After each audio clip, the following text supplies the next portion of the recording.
അല്ല, പാർട്ടി പരിഗണിച്ചു എന്ന് നിങ്ങൾ പറഞ്ഞല്ലോ, ഞാൻ അതിൽ തന്നെ സംതൃപ്തനാണ്. ഓക്കെ, ശരി. ഒരനിശ്ചിതത്വം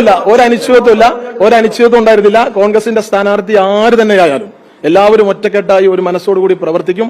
ഒരഭിപ്രായ വ്യത്യാസവും ഈ പാർട്ടിക്കകത്ത് ഉണ്ടാവില്ല എന്ന് ആദ്യ ദിവസം മുതൽ ഞങ്ങൾ ആണയിട്ട് ഒരുപാട് തവണ പറഞ്ഞതാണ്. അത് തന്നെ ആവർത്തിക്കുന്നു. ഒന്നും സംഭവിക്കുന്നില്ല.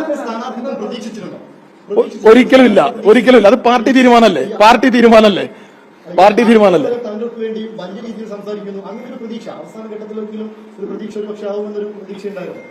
ഇല്ല, അതൊക്കെ നിങ്ങൾ ആ വിവാദങ്ങളൊക്കെ അവസാനിപ്പിച്ച് നമ്മൾ ഒരു പുതിയ തുടക്കമാണ്. തീർച്ചയായും DCC പ്രസിഡന്റ് എന്ന നിലയിൽ പുതിയ സ്ഥാനാർത്ഥിയെ തീരുമാനിക്കുന്ന ഘട്ടത്തിൽ പാർട്ടി നേതാക്കന്മാരൊക്കെ സംസാരിച്ചിരുന്നു, കാര്യങ്ങളൊക്കെ പറഞ്ഞിരുന്നു. അതിലൊക്കെ ഞാൻ പൂർണ്ണ സംതൃപ്തനാണ്.